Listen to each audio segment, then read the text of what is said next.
Welcome. This podcast is a collaboration of Religica and URI, United Religions Initiative. James Patton is president of the International Center for Religion and Diplomacy based out of Washington, D.C., and for 2 decades has worked in complex environments around the world. He has assessed the impact of drug policies in Bolivia, trained Cambodian Buddhists on post-conflict stability, and more. This is important work, and he has a lot to say to all of us. Take a listen. You're the president and CEO of the International Center for Religion and Diplomacy. How long have you been in that position? I've been the president and CEO for 2 years, a little over 2 years now, and I was the executive vice president for about 5 years prior to that. And tell me a little more about your work, if you will. What does it entail in terms of... Sure. We are an international conflict resolution organization that operates where religious identity and violent conflict overlap. And I say that specifically that way because I think when most people think of religion and conflict, they think of religion's role in driving violent conflict. But a small part of our strategy is about religiously driven violence. A bigger part of our strategy is about how religion can play an effective role in transforming that violence into something else. Why do you think we have what feels like a global misconception about the role of religion as a contributor to violence? Well, I think we're in a particularly difficult period right now for religion and violence. You have a very, very, very tiny, not insignificant, but tiny number of religious adherents and practitioners who are ideologically committed to violence. The problem is that's an outsized voice right now in the religious space. It's much less clear and I think much less easy to mobilize the counter voice. Most religious people are just trying to get through their daily life, right? I mean, Pew Research in 2012, I guess it was, said 84% of the global population adheres to a religious practice. That's a lot of people.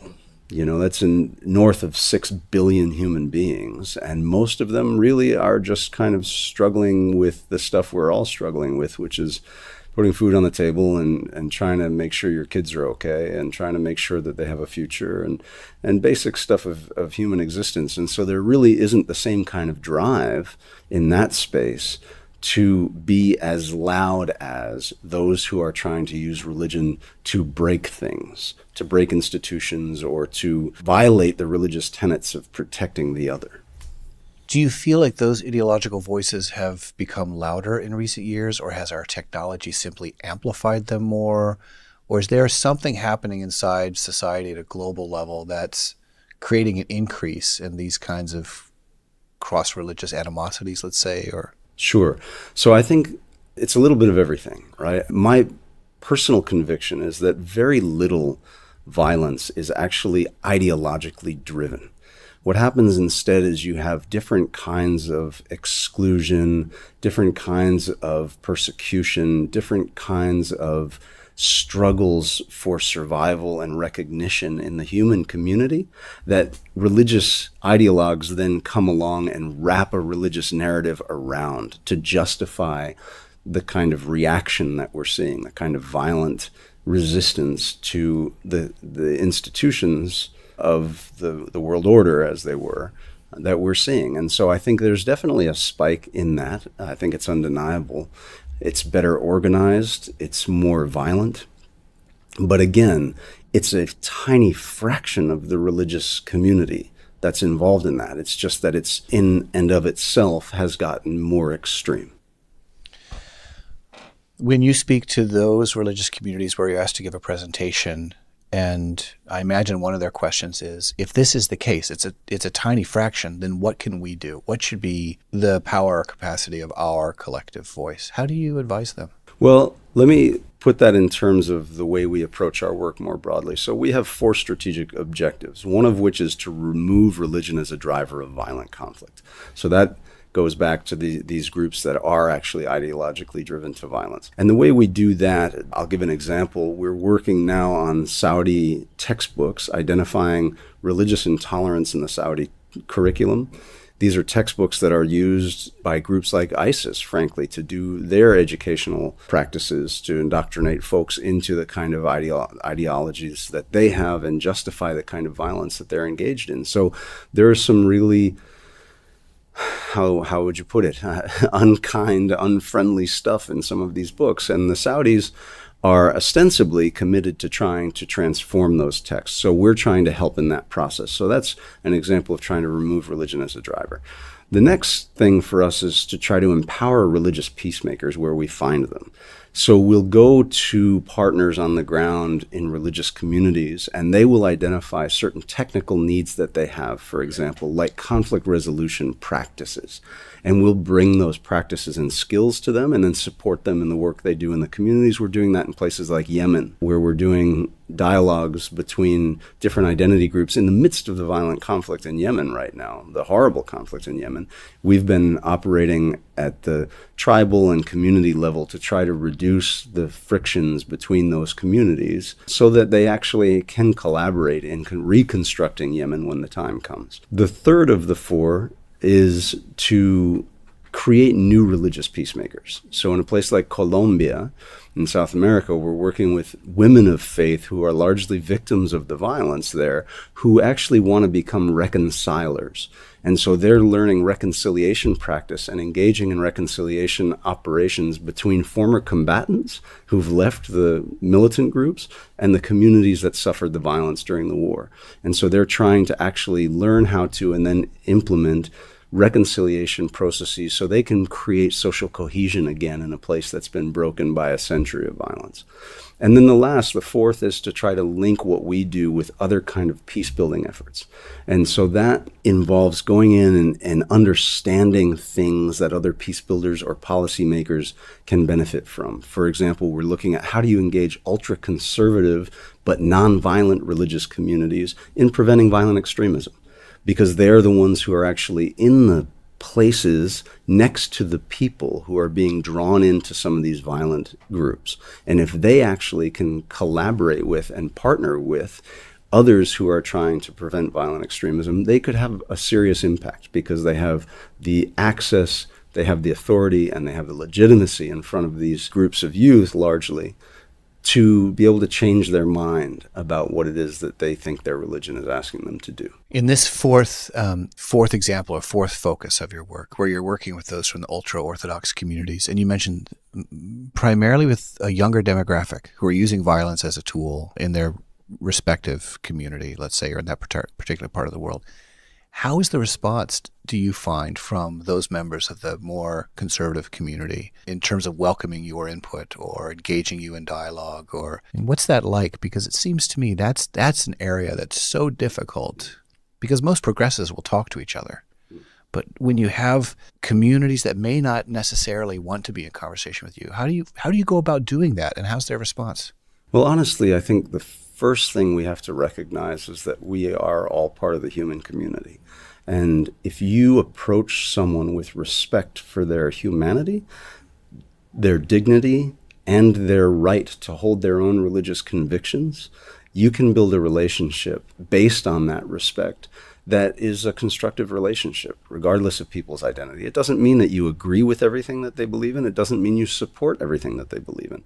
But you recognize their right to hold their faith convictions, while at the same time you are negotiating an agreement with them about the fact that no one has the right to go around killing other people based on their different religious convictions. When you think about the work of the center in the next 5 to 10 years, in terms of the outcomes that you're achieving, what do you see as the kind of markers for success? What are you hoping for in the coming years? Yeah, that's a good question. I mean, some of it is very practical. When I came onto the organization, we had essentially one major program in the madrasas in Pakistan working on critical thinking skills and tolerance. And we were just transitioning into some other programs. Now we're operating in a number of countries across the world doing a range of different kinds of programs. And so in practical terms, I would like to strengthen and expand the portfolio of engagement that we have globally.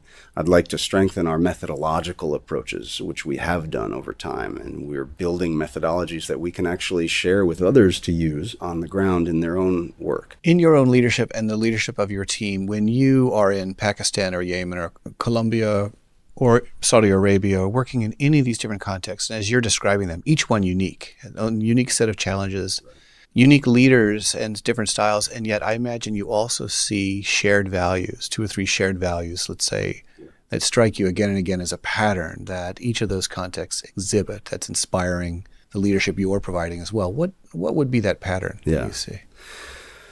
Well, again, I think from ICRD's perspective, from my perspective, there is much more that brings us together in terms of values and virtues than separates us. And that can be any member of the human community, as remote and different as you can imagine from one another. The virtues that I see that are common to people who are effective in this space are things like compassion and empathy, the ability to feel what the other is going through. Right? Things like gratitude, the ability to acknowledge what you do have that is good, even in the face of hardship. Aspiration, acknowledging the challenges you have, but knowing that you're trying to get somewhere beyond those challenges and believing in that, having faith that that's possible. Humility, knowing that you can't do all of this on your own. You need more than yourself. And that can be in the religious understanding, or it can be in an interpersonal understanding. But we are not sufficient as individuals. And patience, knowing that even though you are called to struggle, and it's important to struggle, even though you're called to try to understand the other, and that's critical, it takes time. You have to build relationships. You have to build trust. And you have to acknowledge that you're going to have setbacks.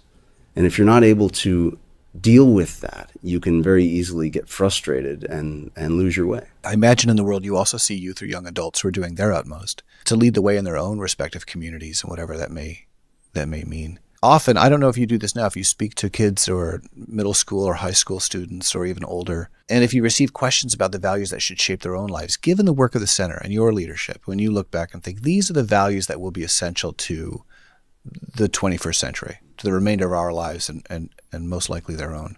How do you respond to that? Do you choose 2 or 3 values if you had to speak to and say, these are the ones that are non-negotiable? First of all, it's critically important to engage the next generation. This is not just true of this generation. It is always true that the next generation is going to define how this all plays out in the end, right? And correct for the sins of their forebears. I think among the virtues that I mentioned, primary within them would probably be this idea of humility. Because when you're young in particular, you kind of feel like you can tackle very significant problems on your own. We're very impassioned at those ages. And unfortunately, what happens, I think, is people can burn out and get disappointed if they're not able to succeed individually at transforming major issues. And so being able to know that you have confidence in yourself, you believe in the power that you can bring to an effort, but you also know that you are limited. You have to know when you need to ask for help. You have to know when you need to take a break so you don't get toxified by constantly pushing against some of these very toxic problems. In addition to that, I would say gratitude is really critical. And maybe this is because I have young kids, and I have young kids growing up in the United States, and they have not lived in the places that I have worked and lived in, and seen the difference between what they have and what other people don't have. But frankly, some of the more grateful people I've ever met are people who don't have material wealth. They're able to probably recognize more clearly the value of the things that they do have because they're limited. And I think being able to be hopeful that things will change, but grateful for where we are now, is critically important. The chief downstairs said a minute ago that his father always said to him, if you're not happy today, then what day are you looking for? What day are you waiting for? And I think that that's a powerful sentiment. Yes, we want things to be different. Yes, we want to push against institutional and relational problems, but know that where we stand is a blessed space, right? And that goes for you as an individual as well. I think one of the great challenges in the West in particular is oftentimes we're called to love the other, but we forget that we have to love ourselves as well. And that doesn't mean that you have to be okay with all of your shortcomings. In fact, it's quite the opposite. To love something or to love someone is to want the best for that thing or that person. And to want the best for yourself is to want you to overcome your shortcomings and challenges. But you do it with a loving heart and a compassionate heart. And so self-criticism and self-awareness are crucial. But self-abuse is a problem that I think we have in the West in particular, that young people are not coached enough to overcome. And then empathy is above all, I think, the most important virtue. I think to be able to know what another human being is experiencing without experiencing it ourselves is the only way to build a human connection to that person that calls us to transform ourselves even while we're helping them transform. If you would like to know more about United Religion's initiative, read stories of interfaith in action, visit www.uri.org. And to learn more about Religica and our allies, take a look at www.religica.org. Thanks.